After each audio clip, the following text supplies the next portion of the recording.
I am Mama Ducks, baby duck, Mr. No Ducks himself, quack, quack. But watch this though. In the main event at Backlash, we got Jacob Fatu versus Roman Reigns, man. And I think that the storyline was a little rushed. I see where they're going, or where they're trying to go, at least.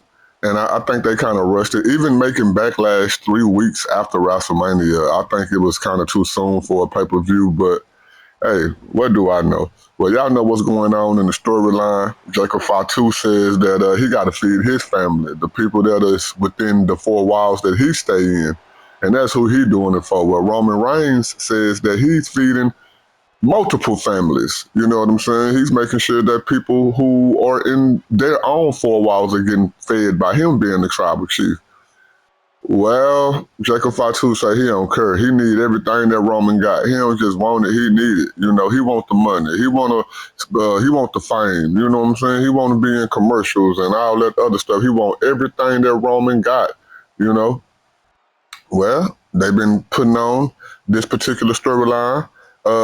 They've been leading up to it for a minute, but this particular storyline has only been going on since right around WrestleMania up until now. Like I said, about 3 weeks ago.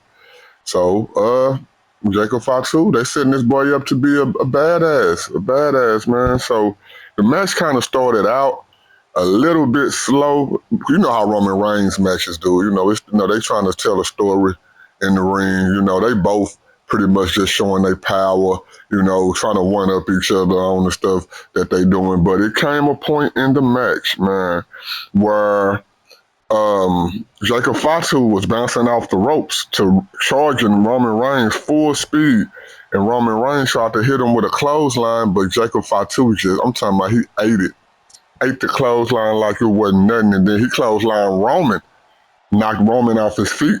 Roman had to use the ropes in order to get up. And when he used the ropes to get up, Jacob Fatu ran over there, clotheslined him over the ropes, knocked him out the ring, and now he got his back up against the announcement table.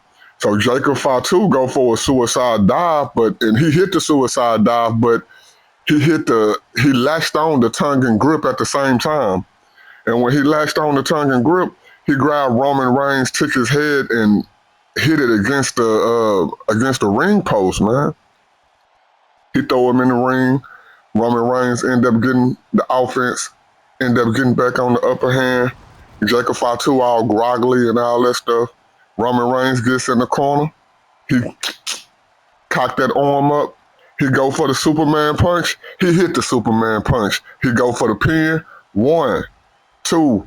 Well, it wasn't even no 2. Jacob kicked out at 1. And not only did he kick out at 1, he jumped to his feet when he kicked out and, started hitting that, yeah. Look, you know what I'm saying? Roman Reigns still ended up getting back on offense. He doing this thing to Jacob Fatu. Jacob Fatu ended up rolling out the ring and he resting on the apron. Roman Reigns got out the ring on the other side. He ran around the ring and hit Jacob Fatu with the drive-by. And when he hit him with the drive-by, Jacob Fatu fell from the apron and hit his head on the steps, you know. So Roman Reigns went to the announcement table and started clearing off the announcement table. He took the lid off. He knocked off all the screens, all the mics and all that stuff. He went over there to go and pick up Jacob Fatu, but when he tried to pick up Jacob Fatu again latched on with the tongue and death grip. And he took a little bit of Roman Reigns' energy and he ended up picking him up for a power bomb and power bomb Roman Reigns right through the announce table, man. I must say, this was a tongue and death grip heavy type of match, man. For the move to be so devastating, I know that it's a choke. I get it. I understand it takes time for a person to go out, but I'm not going to lie, man. He kind of overused it in this match. But let's get back to the match. He throw him back in the ring. Roman Reigns ended up getting back on offense. He got Jacob Fatu groggily again. Roman Reigns is in the corner. He's setting up. He hit the, ooh, wow. He run over there to go hit Jacob Fatu with a spear, but Jacob Fatu popped him up, caught him in the fireman's carry, hit him with that Samoan drop. He put Roman Reigns in position. He run over there to the corner. Man, he went over there and hit the double moonsault, man. He go for the pin. We get the 1, we get the 2. Roman kicks out. 2.5, man. It looked like he weakening Roman. After that, he ended up putting Roman back in the tongue and death grip. Now this time he had Roman in the tongue and death grip for a long, long time. Like it really looked like Roman Reigns was going out. His eyes was rolling in the back of his head. The referee trying to check his arms, make sure his arm is not limp. You know, he do it one time, he do it 2 times, he go to try to do it 3 times. Roman Reigns keeps his power. He's standing up, even though Jacob Fatu still got the tongue and death grip on him. While Roman trying to get power, Jacob Fatu ended up trying to push Roman, but Roman ended up pushing Jacob Fatu into the referee, squishing the referee in the corner, and that made Jacob Fatu release the tongue and death grip. Roman Reigns go to the corner, he runs, hit Jacob Fatu with a Superman punch. He back up in the corner again, hit Jacob Fatu with another Superman punch. Then he run to the rope to go for the spear, but while he going for the spear, Jacob Fatu hit him with a super kick, which make Roman Reigns bounce back into the rope. And as he come back from the rope again, he hit Jacob Fatu with a Superman punch, bounce off the other rope, then hit Jacob Fatu with a spear. He go for the pin. 1, 2. Jacob Fatu kicks out, man. I told y'all the match started turning up. It started turning up. So after that, Jacob get up. He hit Roman Reigns with another tongue and death grip. And while Roman Reigns is in the tongue and death grip, he's trying to escape. He grabbing the referee. He going all into the corner. Roman end up grabbing the turnbuckle and ripping the turnbuckle off, right? And the referee got the turnbuckle in his hand. And as he tried to go to put the turnbuckle back on, Roman tried to break free, and he ended up hitting Jacob Fatu's head against the turnbuckle. When Jacob Fatu hit his head against the turnbuckle, he a little dazed. Roman Reigns run to the ropes, bounce off the ropes, come back around, spear, knock the block off of Jacob Fatu. He go for the pin. 1, 2, 3. And still your world heavyweight champion. Roman Reigns, the OTC, throw your warns up, acknowledge the tribal chief. It was a good match, really. Again, all the matches was good, you know what I'm saying? To a certain extent, none of them was better than the Danhausen match.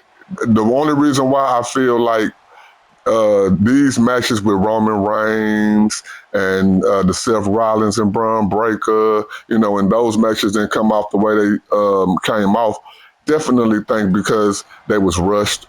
In the Seth Rollins thing, y'all already know, you know, it was supposed to happen at WrestleMania. I think it would have been a bigger pop with this Jacob Fatu and Roman Reigns thing. Y'all know I'm all in for the Samoan storyline. I'm for it. I want to see all the Samoans get back together. I don't care how they do it, but I do see it's a main focus on it.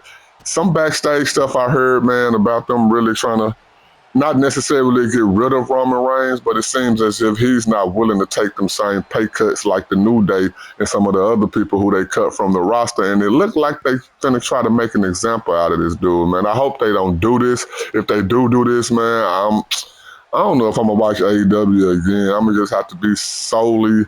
I don't know if I'm gonna watch WWE again. I'm gonna have to solely just be AEW, man. To me, WWE is the #1 company in the world, always have been in my mind. No matter what company has came along, WWE has been #1. But if they do Roman Reigns the way that I heard from my inside tips of what's going on backstage, man, I don't know if I can let them make it with that, man.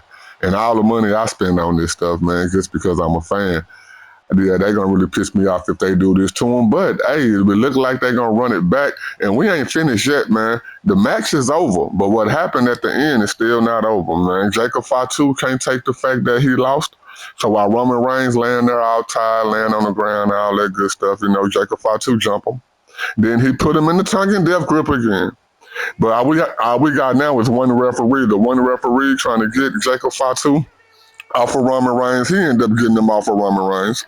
But Jacob Fatu ended up taking his anger out on that referee. He took that referee and pushed that referee against the corner, went back over there to Roman Reigns and put him in the tongue and death grip again. Now, when this time the staff ran out, Adam Pearce ranked out there. We got Jason Jordan out there. You know what I'm saying? We got Nunzio. I'm not Nunzio. Whatchamacallit, whatever his name is, out there. We got a ref or two out there.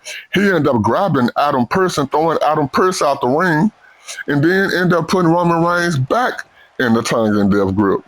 And then, man, he kept on doing stuff to the staff members and the referees that was trying to stop him from doing it. But every time he would knock one of them off, push one of them down, throw one of them out the ring, he would go right back over there and put Roman in the tongue and death grip. And that's why I was saying it's kind of overused. I mean, some people just learned about the move. You know, they don't even know where the move come from. They don't know the history behind it. None of that stuff. And within the short amount of time that they've unveiled the move to these people, they didn't already overdid it. You know, it's already crazy that he didn't use the move on Drew McIntyre with all the stuff that Drew McIntyre did to him, but then he was willing to use it on Roman. You know what I'm saying? So it's like, come on, man. But overall, man, they are advancing the storyline. This is for the World Heavyweight Championship. Y'all know they finna bring back this Samoan storyline, and this is finna be the biggest storyline of all time, man. Y'all already know. Oh, then Jacob Fatu acted as if he was finna leave the ring, and he ran back down the ramp, slid back in the ring, and put Roman Reigns in the tongue and death grip again. Now y'all see what I mean by it being overused, man.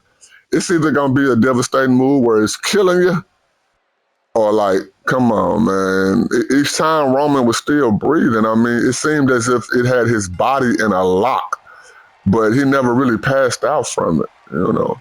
So Jacob Fatu go and grab the belt. He stands over Roman Reigns and hold the belt over his head, man. And again, like I was saying earlier, it seems as if that's the direction they're about to go in, because it seems as if behind the scenes Roman Reigns is not playing ball when it comes to this money and these pay cuts. And it looked like they probably finna make an example out of that boy. I hope it don't happen, but I am. Mama Ducks, Baby Duck, Mr. No Ducks himself, quack, quack. But watch this though.